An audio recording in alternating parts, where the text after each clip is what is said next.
గతంలో 17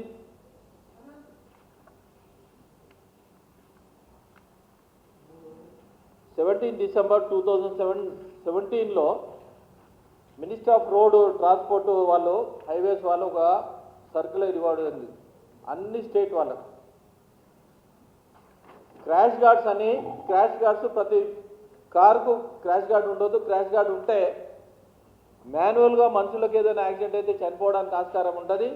ఇది ఉండొద్దని 2017లో ఇచ్చారు. మరి ఆఫీసర్లు అందరూ మొద్దు నిద్రపోతుర్రా ఏంది? చాలామంది యాక్సిడెంట్ అయితే ఉన్నాయి. యాక్సిడెంట్ కోసానికి కూడా రోడ్ సిగ్నల్స్ అయినా మరి మార్క్ గైడ్ లైన్స్ ఏవైతే ఉన్నాయో దాన్ని ఇంప్లిమెంటేషన్ చేయకుండా ఓడ్లో ఏవైతే జరుగుతూ ఉన్నాయో దాన్ని ఇంప్లిమెంటేషన్ చేయడానికి సెంట్రల్ గవర్నమెంట్ ట్రాన్స్పోర్టేషన్ ఏదైతే ఉందో దాన్ని ఇంప్లిమెంటేషన్ చేస్తూ ఉన్నది. ఆ విషయంలో డీజీపీ గారిని కలవడం జరిగింది. అదేవిధంగా ట్రాన్స్పోర్ట్ కమిషనర్ కూడా కలవడం జరిగింది. ఏదైతే క్రాష్ గార్డ్స్ ఉన్నాయో అన్ని వెహికల్స్కు ఇమ్మీడియట్లీ తీసేయాలి, ప్రజల ప్రాణాలు కాపాడాలి. ఎందుకంటే ఎంతోమంది చనిపోయారు. ఒక వెహికల్ క్రాష్ గార్డ్ ఉంటే దాంతో ఏదైనా మనుషులకు యాక్సిడెంట్ అయిందనుకో వాళ్ళు నడుములు ఇరిగిపోతే చాలా చనిపోవడానికి ఆస్కారం ఉంటుంది. వితౌట్ క్రాష్ గార్డ్ ఉన్నదనుకో అది స్పాంజ్ లాగా ఉంటుంది, ఎంత కుదిరినా ఇబ్బంది ఏం లేదు. ఇమ్మీడియట్లీ డిమాండ్ చేస్తూ ఉన్నాం భారతీయ జనతా పార్టీ తరఫు నుండి అవి తీసేయాలి.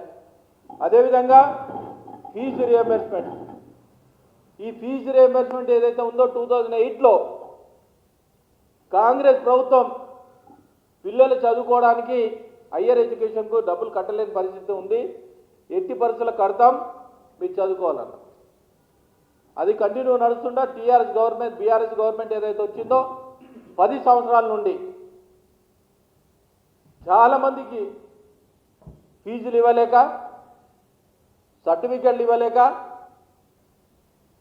కోర్సు కంప్లీట్ అయిన తర్వాత మల్టీనేషనల్ కంపెనీలో వచ్చి సెలెక్షన్ చేయడం జరుగుతుంది.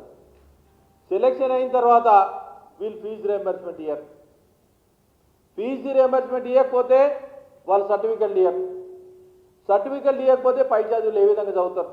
దీని బాధ్యత ఎవరు వహించాలి? గవర్నమెంట్ వహించాలి. సుమారు 13 లక్షల మంది చదువుతూ ఉన్నారు. మళ్ళీ ఇప్పుడు ఒక కొత్త సిస్టమ్ తీసుకొచ్చారు. అంటే మీరు ఒక్కసారి ఆలోచించుకోండి, గవర్నమెంట్ హామీ ఇస్తే కాలేజ్ వాళ్ళు 13-14 సంవత్సరాల నుంచి ఫీజు అమౌంట్ రాకున్నా కానీ పిల్లల చదువు చదివిస్తూ ఉన్నారు. ఈ ప్రైవేట్ కాలేజీలు ఏవైతే ఉన్నాయో ఈ ప్రైవేట్ కాలేజీలు కూడా చాలామంది ఫీజు అమౌంట్ రాకుండా వాళ్ళు శాలరీస్ ఇవ్వకుండా ప్రైవేట్ కాలేజ్ యజమాన్యాలు కూడా చాలా ఇబ్బంది పడుతూ ఉన్నాయి. పిల్లలు 13 లక్షల మంది ఎవరైతే ఉన్నారో గవర్నమెంట్ మీద డిపెండ్ అయ్యి రేపొద్దున హైయర్ ఎడ్యుకేషన్ చదువుకోవాలి. మరి ఏ విధంగా పోవాలి? వాళ్ళ డబ్బులు లేకనే ఫీజు రియంబర్స్మెంట్ ఏదైతే ఉందో గవర్నమెంట్ ఇస్తే మనం పై చదువు చదువుకోవాలి. ఇంజనీర్ అయినా, డిగ్రీ అయినా, ఏ ఎడ్యుకేషన్ అయినా కానీ చదవడానికి ఆస్కారం ఉంది. దీంట్లో ఇంకొకటి ఏముందంటే గతంలో ముఖ్యమంత్రి గారు చెప్పారు బడ్జెట్లో 15% మేము కేటాయిస్తాం, ఇప్పుడు 8.2%గా కేటాయించినామని చెప్పారు. మరి విద్య మీద ముఖ్యమంత్రి గారికి ఏ విధంగా శ్రద్ధ ఉందో, మీరు పెట్టిన స్కీమే మీరు ఇంప్లిమెంటేషన్ చేయకపోతే విద్యార్థులు ఈరోజు రోజు మీద పడతా ఉన్నారు. మరి విద్యార్థులకు ఉద్యోగాలు రావాలంటే ఉద్యోగాలు వచ్చినా కానీ సర్టిఫికేట్ లేక వాళ్ళు ఇబ్బంది పడుతూ ఉన్నారు. ఎవరైనా ఇంకా పై చదువు పీజీ చదవాలన్నా కానీ చదవలేకపోతూ ఉన్నారు. చదవలేక ఉద్యోగాలు రాలేక వాళ్ళు రోడ్డు మీద వేరే వ్యసనాలకు తయారు కావడానికి కారణం ఎవరంటే ఈ గవర్నమెంట్ అని డిమాండ్ చేస్తూ ఉన్నాను. మరి దీనికి మీరే బాధ్యత వహించాలని డిమాండ్ చేస్తూ ఉన్నాను. ఇప్పటికైనా కనీసం బుద్ధి తెచ్చుకొని చదివే విద్యార్థులకు వాళ్ళ మెంటాలిటీ ఏ విధంగా ఉంటుంది?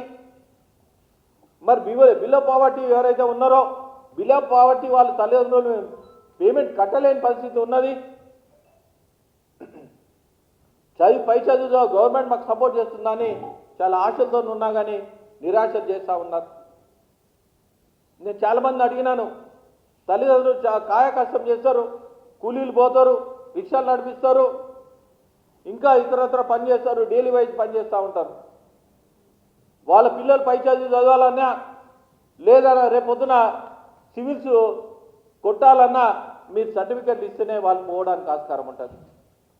సర్టిఫికెట్ రాక ఇప్పటికీ 10,000 కోట్ల పైన అమౌంట్ ఉన్నది. మేము ఒకటే డిమాండ్ చేస్తూ ఉన్నాను, ఏదైతే మీరు 2,000 కోట్లు ఇమ్మీడియట్లీ బేషరతుగా చాలామంది ఏంటంటే సార్ టోకన్ వచ్చింది సార్, ఈ టోకన్లకు కొత్త సిస్టమ్ వచ్చింది. గతంలో బ్యాంకులో పోతే మన టోకన్ ఇచ్చిన తర్వాత మన క్యాష్ వస్తుంది అనుకుంటారు. వీళ్ళు టోకన్ ఇచ్చిన తర్వాత కూడా టోకన్ నెంబర్ ఇచ్చిన తర్వాత ఇంతవరకు పేమెంట్ రాకపోవడం చాలా సిగ్గుచేటని నేను డిమాండ్ చేస్తూ ఉన్నాను.